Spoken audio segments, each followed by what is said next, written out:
Now, I've called this programme Sleeve Notes because I'm delighted that all this new technology, which goes well with Channel 4's intentions, still uses some of the old vocabulary. If I talk in video disc terms, mention scanning and lasers and chapter search, the disc itself still comes wrapped in a sleeve. Now, 21 years ago, I was writing sleeve notes for a living, so I feel I've met an old friend in a new country. But it's the new that's exciting, and you'll find that Channel 4's whole approach to music is new. 4 believes that music is more than certain people making certain organised and sometimes disorganised sounds, that it erupts out of geography and history and politics and society and climate and humour and race and even out of science. I'm going to show you excerpts from programmes that'll be on in the coming weeks. Straightforward performances, you know, pianist's fingernails, all that. Documentary explorations, a glimpse of the creative process itself. I take for granted that our viewers are as nosy as we are about these things and will meet us halfway, with a little more spontaneous enthusiasm, shall we say, than this Moscow audience.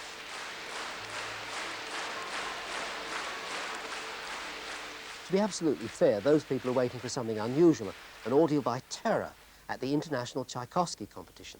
The contestant explains. And in a concert, it's a different story. In a concert, the audience has paid money to come and hear you play. They've come to be entertained. The audience, I don't feel, does not come for any bloodletting. The audience comes to wish you well. They want you to do well. And in a competition, it might be different.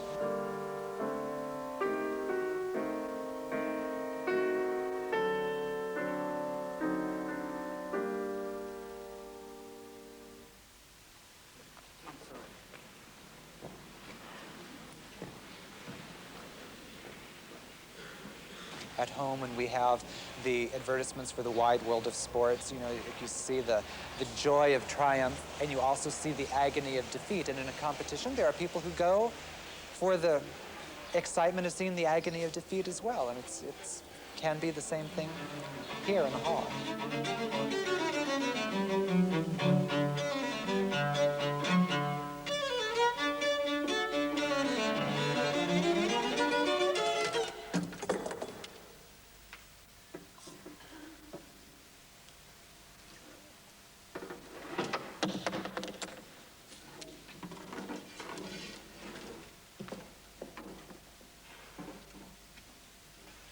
I wonder what we'll let you know is in Russian.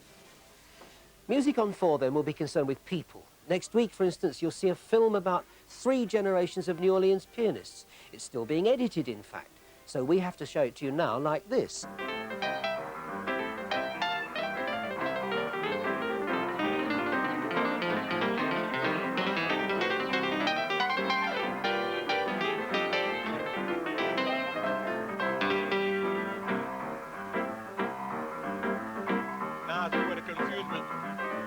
Now I can see where the confusion is coming in at. No more soloing, Toots, after you give it to him. We don't want nothing fancy with your right hand no more. All we want is something plain. If the names and locations have been unfamiliar to you so far, don't worry. You'll meet landmarks and handholds in the form of established stars, and not just those coming up in the next few minutes, but some the eye doesn't see, like songwriters Jimmy Webb and Rupert Holmes. Or you can set your watch by that comfortable old favourite, the Golden Strike.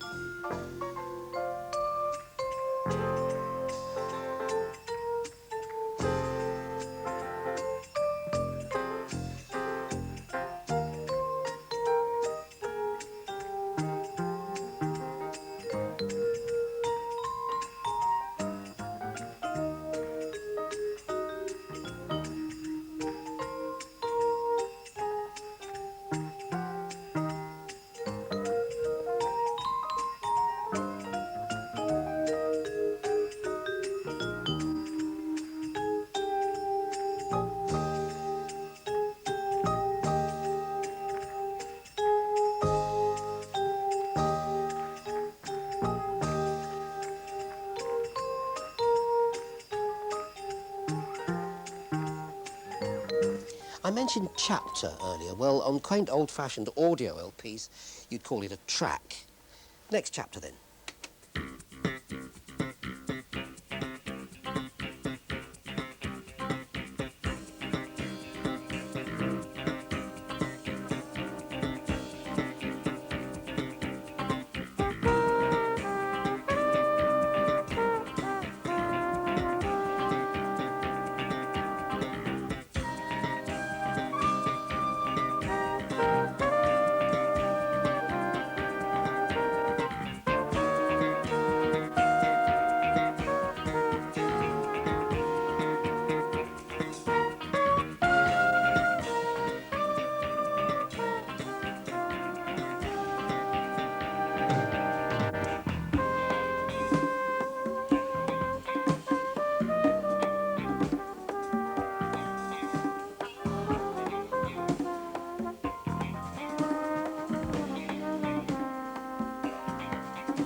Next chapter, please. Lionel Hampton. He plays vibraphone.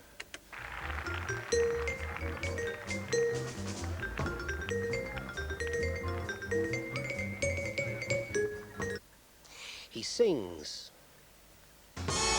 I got rhythm, I got music, I got my gal who can ask for anything more. I got rhythm in green pasture, I got my gal who can ask for anything more. He scat sings.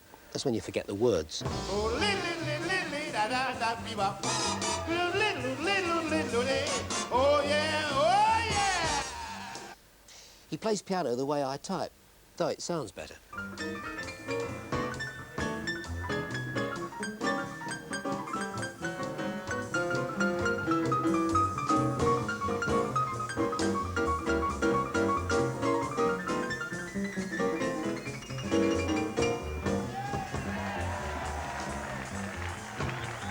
And to see what he does on the drums, you'll have to watch on the night. Now, as well as music for entertainment, you're going to see people making music which is the direct result of their view of the world. That doesn't mean it won't be entertaining, but it'll be something else besides.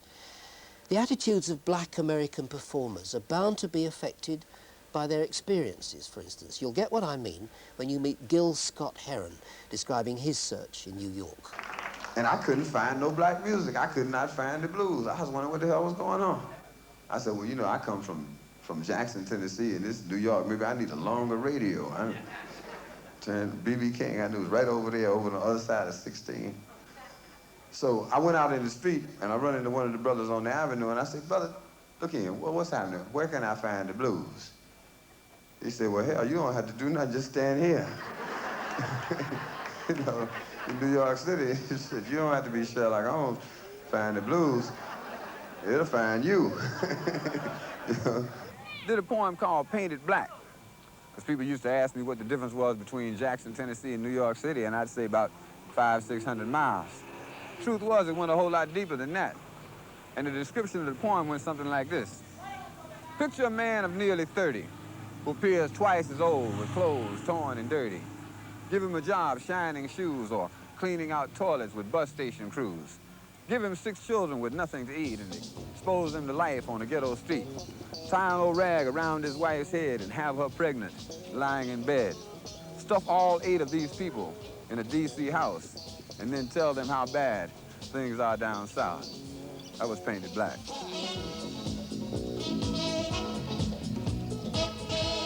Got a rhythm coming through here, y'all. Come on, help us. Say, brother living in a cell and doing time at the county jail. Now you might think that life is hell, but he told me that's the first room he ever had to himself. Stop and think about sick, waiting for the axe to fall. And sometimes, Lord, I think that's all. Said when your head is in noose and for nobody to lose, you're waiting for the axe to fall. Let's see, one on six.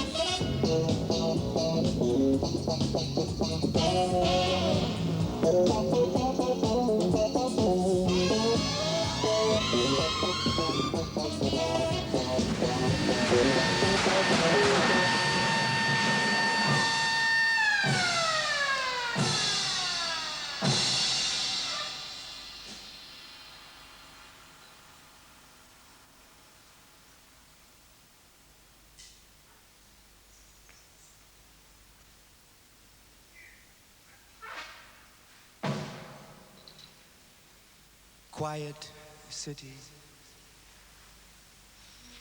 wanting each to stop the pain. It must be done espresso. Old-fashioned sheet about boy thighs. War, their homeliness. Common tools, the knife.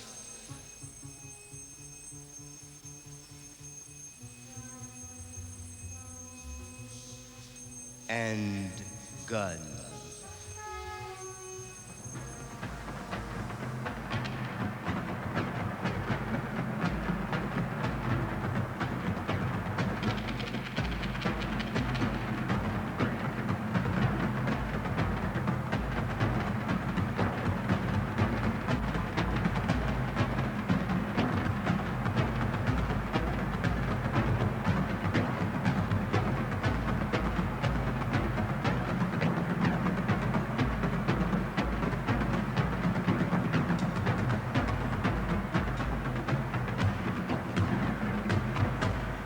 hope you didn't adjust your set, as they used to say.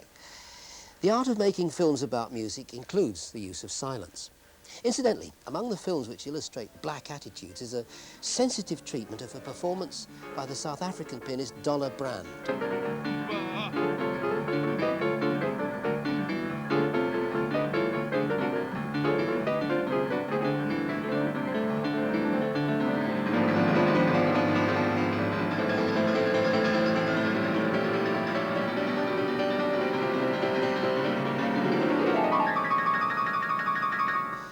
And attitudes implies not only the musician's attitudes, but the filmmaker's.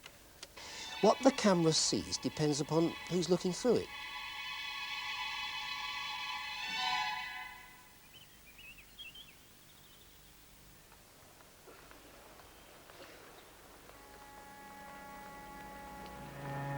Ottorino Respighi was born in Bologna, home of the oldest university in Europe and the city with the longest musical tradition in all of Italy. But significantly, a tradition more of musical preservation than revolution.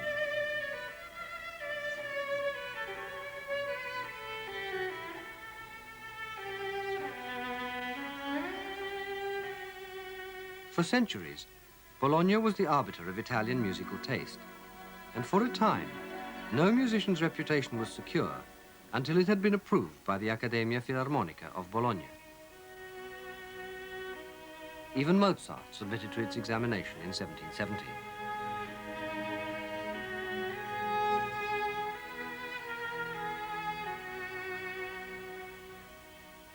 Both Respighi's parents came from artistic families.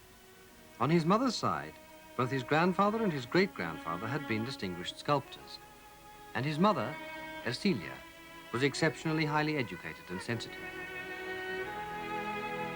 On his father's side, his grandfather had been a cathedral organist, and his father, Giuseppe, was an accomplished pianist with a passion for music, but a rather cold and blunt manner, in sharp contrast to the gentleness of his wife. So there was music in the family, but to his father's intense disappointment, Respighi showed no interest in the art until he was nearly 8 years old. But he began then to study the violin, and rapidly developed an extraordinary facility which was to extend in time to almost every instrument in contemporary musical life. On one occasion, he learned to play the harp in just a few days to prove to a recalcitrant orchestral player that his music could be performed as written, and this in spite of a naturally reserved character which remained so throughout his life.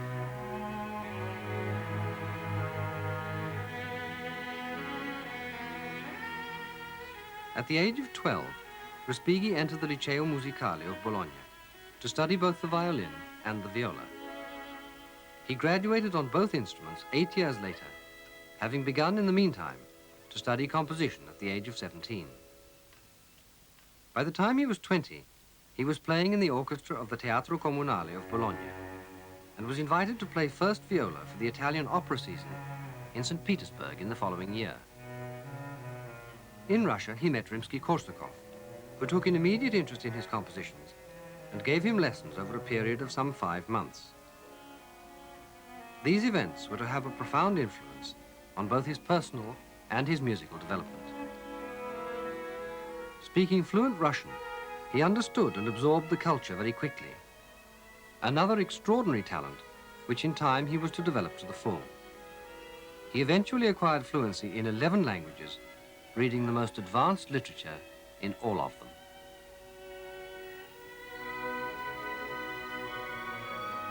Returning to Bologna a year later, at the age of 22, he graduated in composition with the work which he had composed under Rimsky-Korsakov's guidance, Prelude, Chorale, and Fugue, and with resounding success.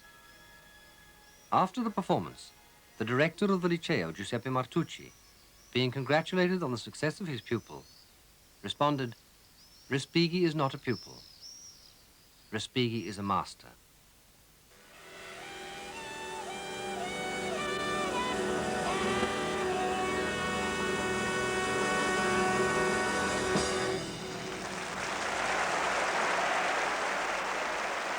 Thank you, Kenny Baker. And now, express my respect and love for Mr. Ellington with the help of Jacques Lussier. In the cold, after rhythm time of sound and jazz passion, too tired to see, too feeling to be tired, your precious muse kept singing songs to your sound. Between the Bible and the beat, bleary eyes have focused on the highway. You fought through your endless travels, forgetting the insult of words. Beige, brown, black.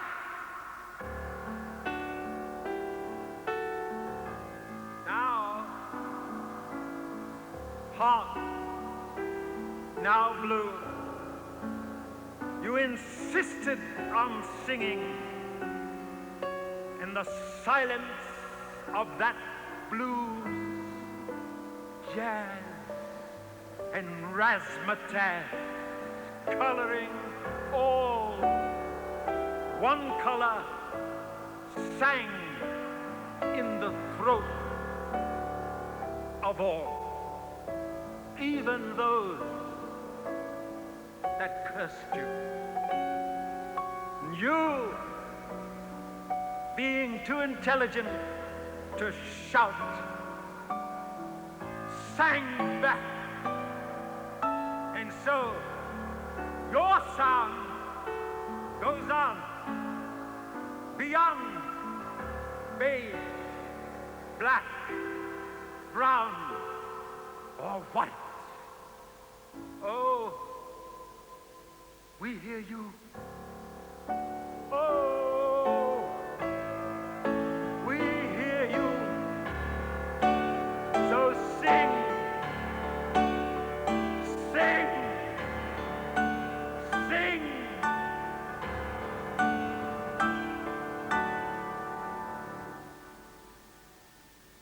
Oh, sing. And the next chapter, please. Visual spectacle created by design. Is it the inspired use of bathroom lino? A journey into the interior of a crossword puzzle? Neither. It's a view of a land where love and affection have become notifiable diseases.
Now, these last clips come from 3 of my favourite programmes. The final one shows what happens when 2 cultures listen to each other across a geographical and political boundary. The middle one strengthens my belief that all guitar players go to one another's gigs. And the first one reminds us that musicians are often nomads. No matter what form the travelling takes, they call it the road.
Boys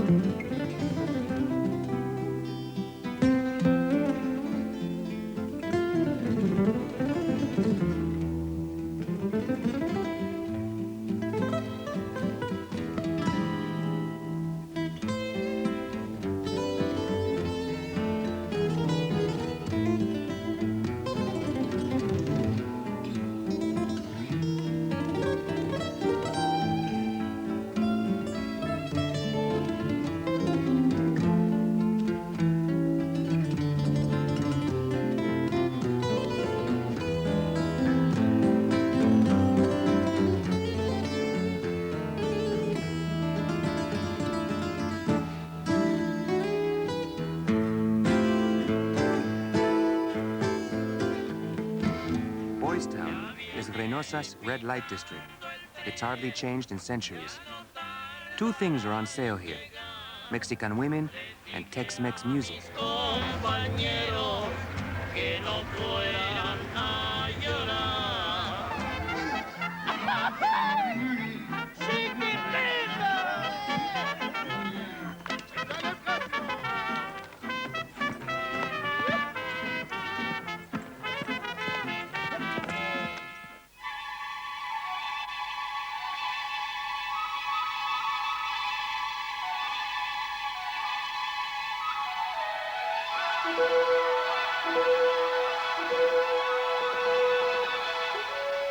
There are only so many ways of showing musicians blowing, hitting or scraping things, so music on Channel 4 is going to be more than that.